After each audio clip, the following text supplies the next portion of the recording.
Hi again, everyone. This is Mark Movsesian. I'm the director of the Mattone Center for Law and Religion at St. John's University. And this is another episode of our podcast series, Legal Spirits. Legal Spirits is a series on cases and issues in law and religion. You can find past episodes archived on our website and also on streaming platforms like Apple iTunes and Android and Spotify. If you like us, we encourage you to subscribe. Well, in this episode, we're going to take a little bit of a detour from current events and talk about a play that was first performed 400 years ago, Shakespeare's Measure for Measure. And this is a great play for us to consider, those of us who care about law and religion, or those of us who care just about law generally. Because of all of Shakespeare's plays, I think that Measure for Measure most starkly raises the questions of law and justice and law and religion that we talk about a lot here at the center. And to discuss this play, I'm joined today by an old friend of mine, John McGinnis. John and I go way back. John is the George C. Dix Professor of Constitutional Law at Northwestern University Law School. John and I have known each other a long, long time. We've talked about this play before and other things. And I should also mention that we've actually recently done a reading group about this play here at St. John's. So the issues are really very much in the forefront of my mind. And I'm really looking forward, John, to discussing this with you. Well, I'm certainly looking forward to discussing it with you, Mark. One of the things that struck me in reading the play was how one looked at the play very differently as one got older. This is a problem play. It's often called a problem play, and the problems seem more obvious to me. And I think that's because you understand them a bit as you grow. Well, I wouldn't know about getting older, John, but I do know that it is. I do know that it's a problem play, and the reason that we call this a problem play is that although it's a comedy largely because of formulaic reasons. I mean, it ends with a wedding, actually 3 or 4 weddings, depending on how you count, and that makes it a comedy because conventionally a comedy ends in a wedding and a tragedy ends in a funeral. But actually, for a comedy, it isn't always quite so funny. Its main themes are political and sexual corruption, deceit, hypocrisy, injustice. And scholars have interpreted the play differently down the centuries. Now, I should say the play's title alludes to a passage in the Gospel of Matthew. Do not judge that you may not be judged. For the judgment you give will be the judgment you get, and the measure you give will be the measure you get. And in fact, the Duke in Act 5 alludes to this passage when he says that, there's going to be Angelo for Claudio, death for death, measure for measure. As I say, there have been various interpretations, but we're lawyers, John and I, we're law professors. And so in this discussion, our main concern is going to be with the play's questions about law and justice. And the central dilemma of the play is that human beings cannot be trusted to enforce justice fairly. And we're talking in this play specifically about God's justice. This is 400 years ago, where there would not have been the separation of church and state that we have today. Achieving God's justice, which is never separate from God's mercy, is just not possible for human beings. And yet, without some code of law, without some judging, society simply can't function. And that dilemma really remains with us today, even though our view of church and state differs greatly from Shakespeare's time. So, John, what I thought I'd do is we'll go through the plot very quickly for those people who don't know it. And then, John, you and I will talk about some questions regarding law and justice in the play. So, when the play begins, Duke Vincentio announces his sudden departure from Vienna. He doesn't explain why he's leaving, but he leaves his deputy Angelo in charge. Later, we find out why the Duke has left. For 14 years, it turns out, the Duke has not enforced the law in Vienna, especially the law with regard to vice, prostitution, gambling, things like that. And things are out of hand in Vienna. Vienna is a dangerous place. Prostitution is rampant. Venereal disease is rampant. You get the sense that Vienna is not a good place to walk around late at night with a lot of money. So the Duke says, we need to clean this up, but I can't be the one to do it. I want Angelo to do it because Angelo is known to be very strict. Well, the first thing Angelo does is enforce the law against fornication, generally sex outside marriage. And he decides to prosecute and sentence to death a guy named Claudio, who has gotten his fiancée, they're engaged, has gotten his fiancée with child. Now, Claudio has a sister called Isabella. Isabella is about to enter the convent, but she's persuaded to come and try to plead for her brother, Claudio, with Angelo, which she does. And Angelo falls in love with her, falls madly in love with her. And this puritanical judge tells her, if you will have sex with me, I will let your brother live. And of course, she objects to this. She's horrified at this. But she realizes that if she tells the story, nobody will believe her because of Angelo's reputation and also the fact that Angelo is the judge and people will just take his word over hers. Anyway, the Duke finds out about all this. The Duke is in Vienna in hiding. He's in disguise as a friar. And he tells Isabella, I have a fix for this.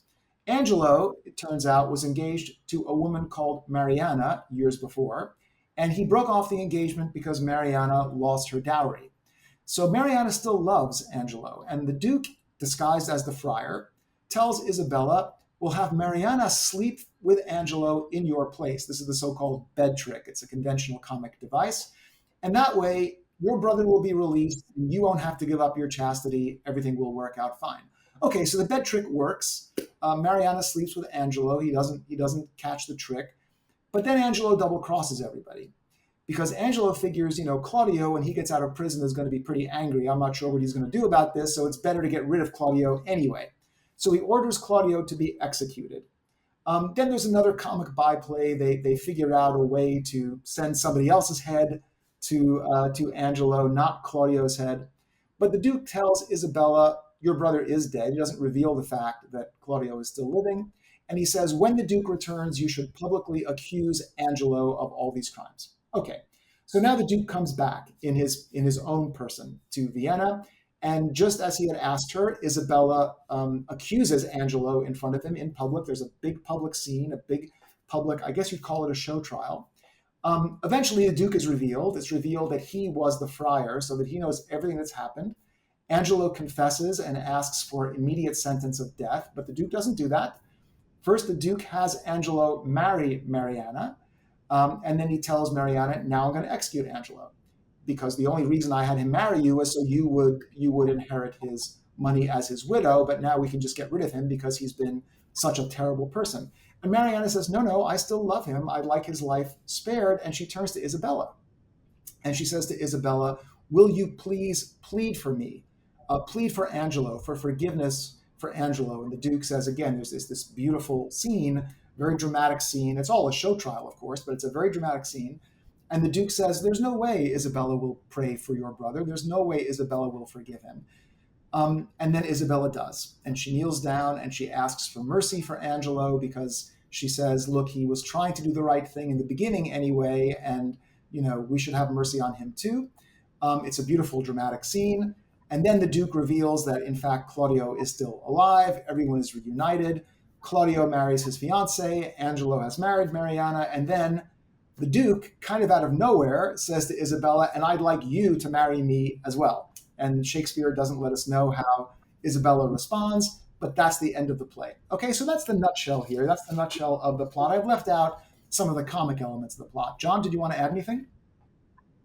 Yeah, well, I wanted to begin describing one of the problems that I saw really for the first time, maybe because I'm a law professor, is the craziness of the law that's being enforced. I don't believe that in Elizabethan England there was death for fornication. I think a very high percentage of births were out of wedlock at that time. And of course, this is an attempt to enforce a divine decree by a human law, by a draconian law. And of course, that's the problem. No one is going to enforce laws with punishments that are so deeply against human intuitions of justice.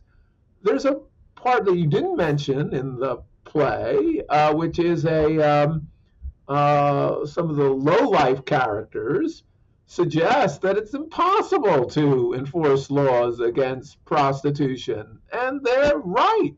If you look at Western civilization, you certainly can't enforce them with these kinds of draconian punishments, given the frailty of man and its ubiquity. So that's the first problem Of course, these laws aren't being enforced. That's the problem.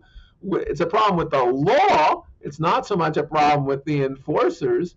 And I think that's pretty clear that that drives Well, the so I play. wouldn't quite agree with you there, John. I think that, look, it is certainly the case. This would have been seen as draconian. And I should have pointed something out here, which is Claudio wants to marry Juliet. It's not as though he's abandoning her. And I think that most people, including a Christian legal system, would have said, okay, well, that is a kind of justice. He will marry the woman. He'll make her an honest woman. He'll make the child a legitimate child. And that's what justice requires. So I agree with you that it is seen to be the case that I would agree with you that this is draconian, I should say. But I wouldn't go so far as to say that this law is a crazy. I mean, we have laws against prostitution today. I don't think it's impossible. The punishment is completely out of line with the offense, and that's why it's not going to be enforced. That's the difficulty, right? Our human, maybe this is wrong, and there should be some punishments, but our human intuitions is that this punishment doesn't fit the crime, and that's the real problem. I think what a sociologist would say about this law, rather than some problem of the Right. So I enforcer. agree with that. And I think that's a theme which gets us actually to the first part of the play, the first scene in the play that I want to discuss. So, of course, I agree with that. The punishment doesn't fit the crime here. And we have a discussion in the play. So I want to turn to Act Two, Scene One. And I just want to read a little bit of this, John, and then we'll talk about this because I think this sets up very much the question that you are raising about punishment and crime. So here's Angelo. He's coming in. The scene begins. He's talking to Aeschylus. Aeschylus is an older counselor to the Duke. It's kind of strange that Aeschylus was not left in charge, actually, but he wasn't. Angelo was. And the two of them are discussing Claudio's case and the proper punishment. So here's what Angelo says. Angelo says, we must not make a scarecrow of the law, setting it up to fear the birds of prey and let it keep one shape till custom make it their perch and not their terror. And then Aeschylus answers him, Aye, but yet let us be keen and rather cut a little than fall and bruise to death. Alas, this gentleman whom I would save had a most noble father. Let but your honor know, whom I believe to be most straight in virtue, that in the working of your own affections, had time cohered with place, or place with wishing, or that the resolute acting of your blood could have attained the effect of your own purpose, whether you had not some time in your life erred in this point, which now you censure him, and pulled the law upon you. Okay, let's stop there just for a second, John. So John, what does Angelo mean when he says we must not make a scarecrow of the law? Well, that the people will recognize over time that a scarecrow is not a person and therefore won't obey, won't take any account of a scarecrow. That's his Right, concern. and so he has a point there, doesn't he? Because after all, look, the laws have been ignored in Vienna for 14 years, and we see Vienna of the play is totally a mess. As I say, it's not a place where you'd want to walk around late at night. So he has a point there, right? If you have lots of laws, you never enforce them, you're going to have a totally chaotic society. He has a point there, but you have to have laws that are in some accordance with human intuitions, or you're not going to enforce them. That's really the problem. So, my view is they need a new set of laws. That's really what drives the See, this is where I problem disagree here. with you. It's not that they need a new set of laws, really. And of course, nowadays we wouldn't view this in the same way. The idea that you got your fiancee pregnant and would marry her, many people today wouldn't blink an eye at that. Most people wouldn't blink an eye at that, but this was a different society. It's not so much, I think, John, that they need different laws. They need a different approach to how you enforce the laws. And this is where Aeschylus comes in. And to my mind, I said this to our students at St. John's, this is a really nice juxtaposition of law and equity. Because listen again to what Aeschylus says. Aeschylus isn't saying we need new laws here. Aeschylus is saying we need to think about how we are going to enforce this one. Here's what he says again. Let us be keen and rather cut a little than fall and bruise to death. Well, except the law, and here I think I disagree a little too, is that the law permits, and may indeed require, someone to be executed for this. That's part of the law. And to be sure, one can give some sort of equitable, perhaps mercy, pardon for the law, but precisely because this law is so draconian, it can't really be enforced equally, and therefore is going to give discretion to the enforcer.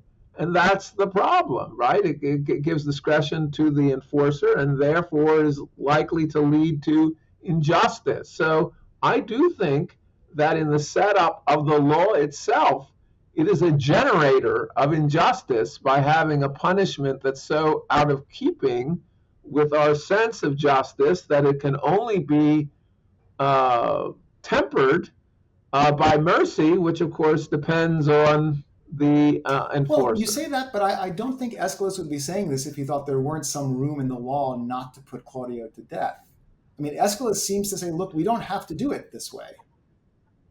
That's maybe true, but still the possibility of putting people to death is what creates the possibility of injustice, right? Precisely because things are, if they are equitable, they depend much more on man's judgment, which is, of course, a theme of the play, which can be easily overborne by their Right. desires. And so it's very important to have a law that doesn't depend too much on judgment, and that's why it's important to have punishments that are the maximum punishments that are in keeping with our Well, that's intuitions of that's interesting. justice. That's a slightly different view than I would take of this. I would say that it's really you can't avoid having judgment in law, and that there's always going to be some sense in which you have to rely upon the good faith of the judge. Now, here's an example of where it goes spectacularly wrong when you rely on the good faith of the judge.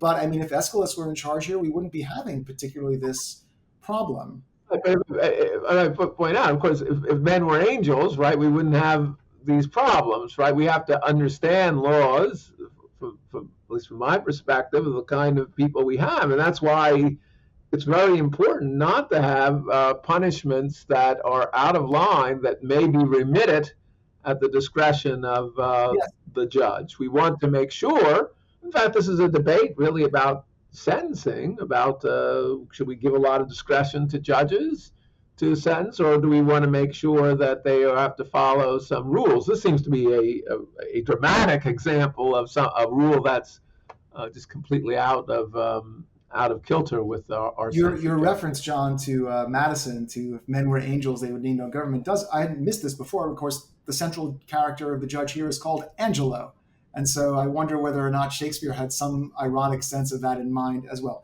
Okay, so we're talking about the judge and the discretion of the judge here, and that leads to another great scene in the play, I think. This is the first interview between Angelo and Isabella, when Isabella comes to plead for Claudio's life, and she makes several arguments to Angelo for mercy, and he keeps saying no.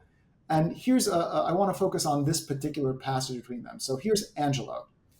He says, "Be you content, fair maid. It is the law, not I, condemn your brother. Were he my kinsman, brother, or my son, it should be thus with him. He must die tomorrow." And then she, of course, is very upset by this, and she says to him, "Good, good, my lord, bethink you. Who is it that hath died for this offense? There's many have committed it." And he responds, "The law hath not been dead, though it hath slept. Those many had not dared to do that evil, if the first that did the edict infringe had answered for his deed. Now 'tis awake, takes note of what is done, and like a prophet looks in a glass that shows what future evils, either now or by remissness new conceived, and so in progress to be hatched and born, are now to have no successive degrees, but ere they live end." And then she says to him, "Yet show some pity." And he says, "I show it most of all when I show justice. For then I pity those I do not know, which a dismissed offense would after gall, and do him right, that answering one foul wrong lives not to act another. Be satisfied, your brother dies tomorrow. Be content." All right, John, so let's go through this. What do you make of Angelo's basic point? It is the law, not I, condemn your brother. Is that correct? Well, it's correct. It may go back to our question of whether he's required to give the death penalty here, right? And that's, I guess, not clear from the play. And if true, in some sense, it is correct that back goes the idea we have a government of laws and not of men. But it's quite clear, of course, that that's not what's going on. That's the irony in the scene, which is that he wants to condemn Claudio so he can leverage this to have an affair with That's coming up, John. We're not Isabel. quite there yet. I want to get to that. But I think we're meant to think he's already contemplating this, and so that's to me the difficulty with this. He says, "Well, it's the law," but actually, it turns out to be very much at his discretion. That's sort of the irony to me Yeah. of this. Now, how about this point that she says, look, bethink you, who is it that hath died for this offense? There's many have committed it. So her point is basically, this just isn't fair. You're letting all these other people have gotten away with this, and now he's going to die. To which Angelo says, well, the law hath not been dead, though it hath slept. And he makes a kind of argument about how enforcing the law will actually be more merciful to other people. What do you think of that? Well, I'm not quite sure what I think of that. In some sense, I think he's hoping for deterrence for other people. This is an argument for deterrence, and I think it's the idea that people will not sin as much. So it really mixes the human and the divine. So in that sense, it's very kind. It leads them away from what is a very serious sin. So in that sense, it's a very good thing, and it's a good thing to have the punishment be so severe, perhaps. Well, I think, look, I think the point he's making is things have really gotten out of control in Vienna, and they would not have gotten out of control, and people wouldn't be suffering like this if we had enforced the law. So by enforcing it now, I am showing pity to future people who are not. It is, it's been a long time since I studied criminal law, but this is, I think, the general deterrent theory of the criminal law, that you have to enforce this. Okay, now, John, you mentioned what's going on here is while she is trying to persuade him to release Claudio, he is falling head over heels in love with her. And we're meant to think he has never been this way before. He is not a man who knows himself very well. And so he comes up with a plan that, and leads to a second interview with Isabella. He comes up with a plan that if she sleeps with him, he will let Claudio go. And there's another great scene between the two of them where he is, gradually hinting at this. He's like a law professor posing hypothetical cases to her. Well, what if you could get your brother released if you slept with someone, And eventually, either she's not getting it or she's not playing along or whatever. But finally, he just says, look, if you sleep with me, I'm going to let Claudio go. And of course, she says no. And she says, here's what she says: sign me a present pardon for my brother, or with an outstretched throat, I'll tell the world aloud what man thou art. I will reveal you for a corrupt judge. And he says, who will believe thee, Isabel?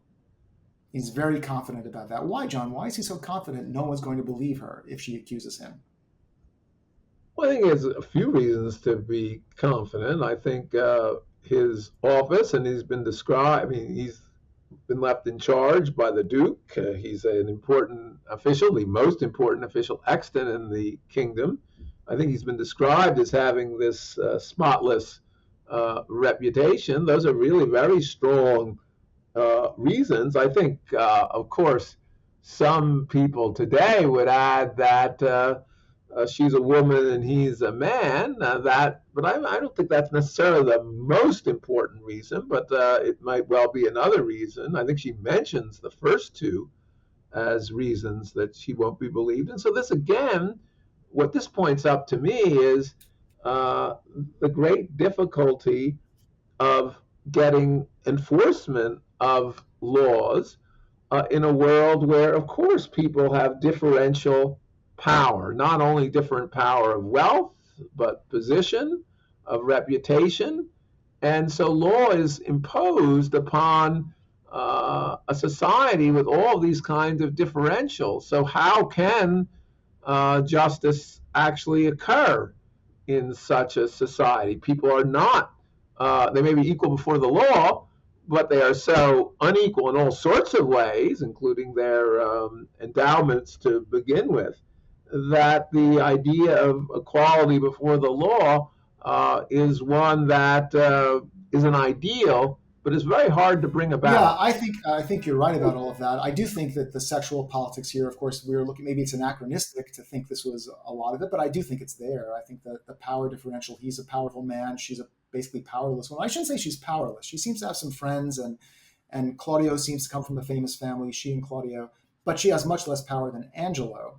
And here's how she reflects on this, John. I want to bring this up to you because this is going to come back to a point you made before. This is now getting into a constitutional law point. So he leaves, and she has a soliloquy, and she says, "To whom should I complain? Did I tell this, who would believe me?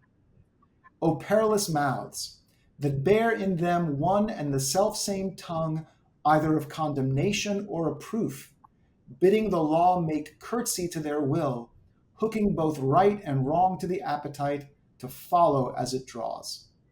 Okay, she's obviously talking about Angela there, right? A perilous mouth that bears in one and the selfsame tongue either condemnation or a proof, bidding the law make curtsy to their will, hooking both right and wrong to the appetite, to follow as it draws. That sounds like a very much a constitutional law point, John, right?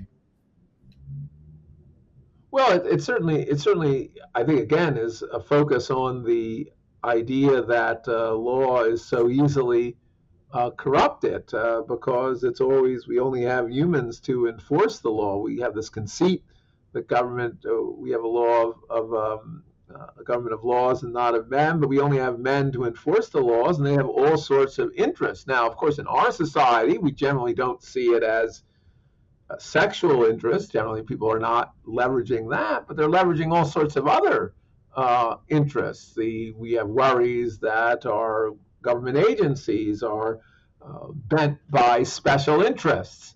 So this is still there are contemporary Oh, for themes sure. here in the play, even if it seems the particular issues seem a little lurid and to our minds really not very au courant.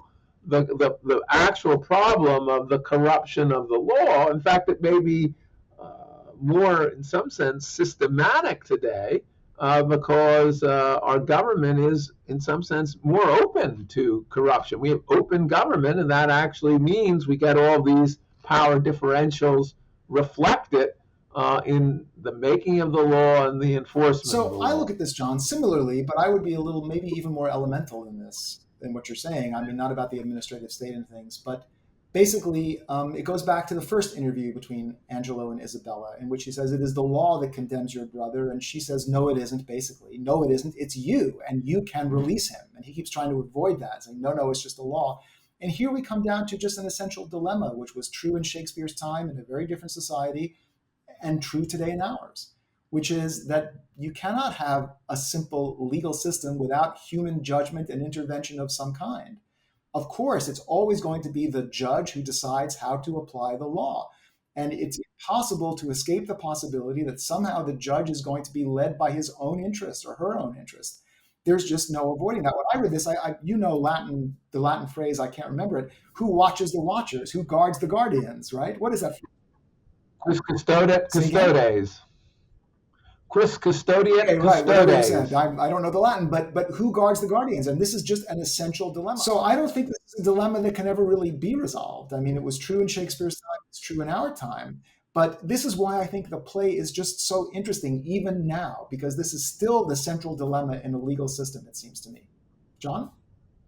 So, in thinking about this play, I was impressed by how a famous comment about Shakespeare that he had a kind of negative capability. This is Keats's comment about what makes Shakespeare great. By what he meant, he really captures all sorts of uncertainties, and that nothing really ever lines up. There's really no perfection. There you have all different sorts of perspectives.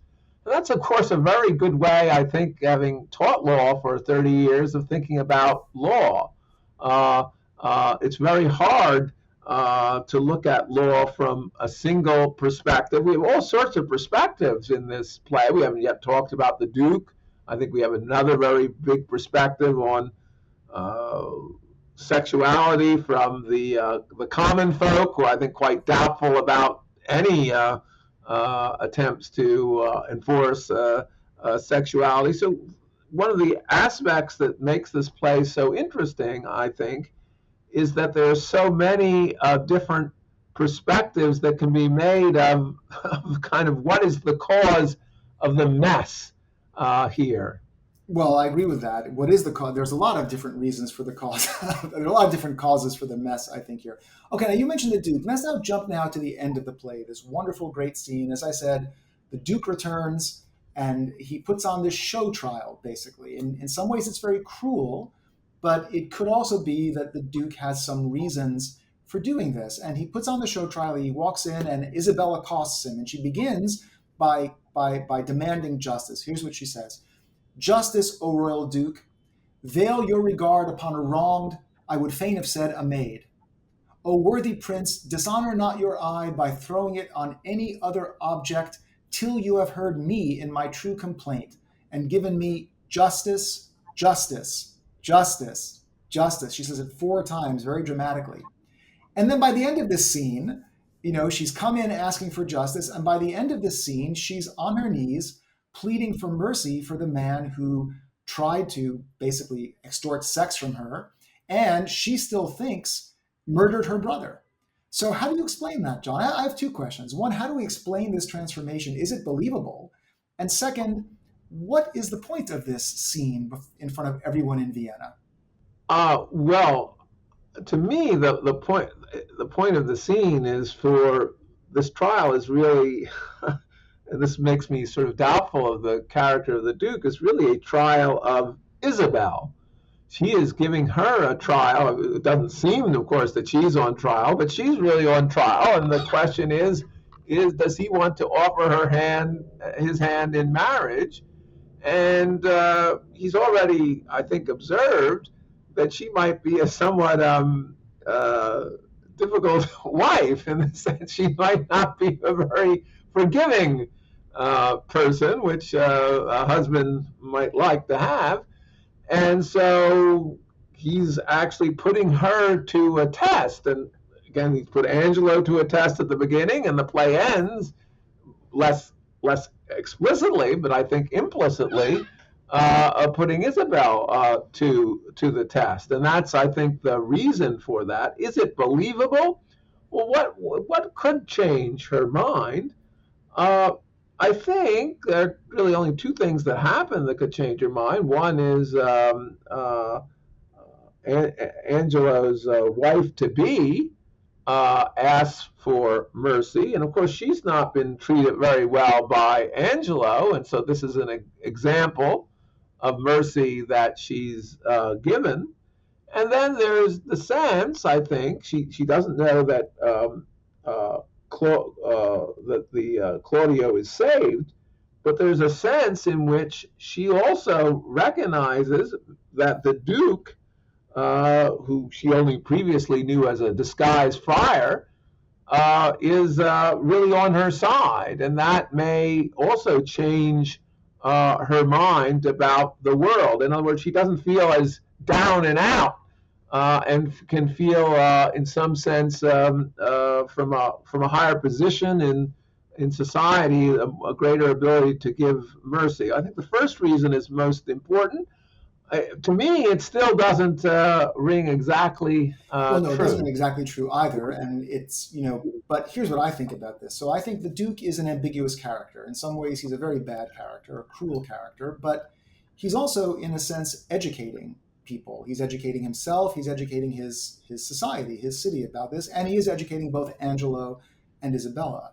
So this trial is meant to publicly humiliate Angelo because he needs it. He needs this because he needs to understand how badly he has acted, and he needs to ask for forgiveness. Now Angelo is so far gone he can't even ask for forgiveness. He just wants to be killed. It's Mariana and Isabella who ask for forgiveness, but he is forgiven, and we are meant to think he may be redeemed. He's not going to be a judge again, I don't think, but he could be redeemed in this society. And Isabella too needs a lesson.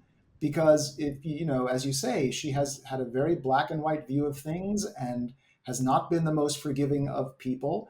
And the reason he does this, he puts her through this very painful process, is because she also needs to have this transformation to become a better person. And her appealing for mercy is certainly from a Christian sense, is makes her a better person. And I think that may be another aspect of this play. This play is meant to educate people about what virtue really is. And in Christian virtue, justice is a virtue for sure.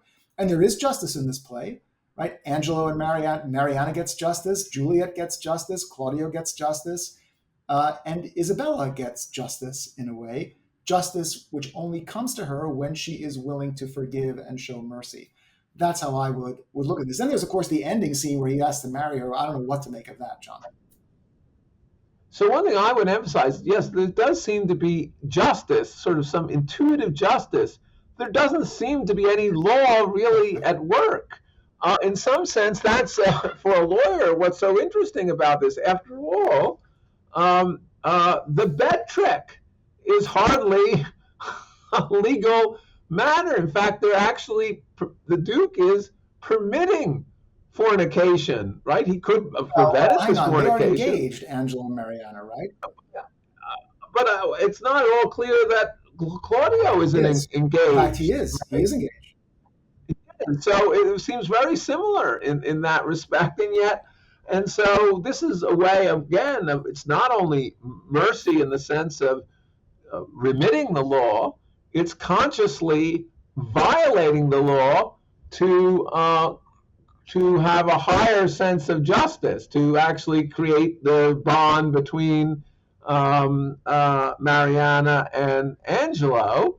And as you say, at the end, it's the effort is to kind of school Isabel, not in the law, but in some sense of mercy, really of right thinking. So the play began with an idea: we're going to make Vienna really better by enforcing all the laws. At the end, we're going to make Vienna better, not really by enforcing all the laws. We also haven't even talked. He remits the punishment of some other miscreant, some other person Right, who's the man who will not die for any man's persuasion. right. So that's another aspect that so it's the opposite of the beginning of the play. So it's really quite dramatic.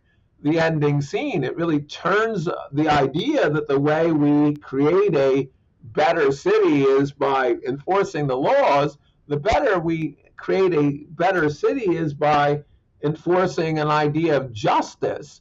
Whether that's plausible is also open to question, because generally we don't have the Duke manipulating things and seeing how exactly things are going to work. But that struck me as one of the most interesting aspects of the play, the transformation of, we're going to create the good society through law, as we're going to create the good society through a kind of application of intuitive justice, or an understanding of how justice can work in a very situational sense. That's completely different from the idea of we're going to enforce the law. So that strikes me as just and really forces lawyers to think, because it really suggests, if that's the view, it really suggests that law may not even be the framework for a just society. Although, as I say, it's hard to imagine how that would work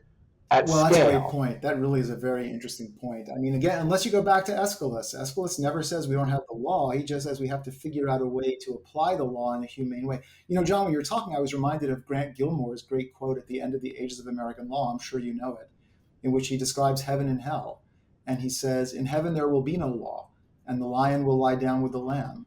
In hell there will be law in abundance, and due process meticulously observed.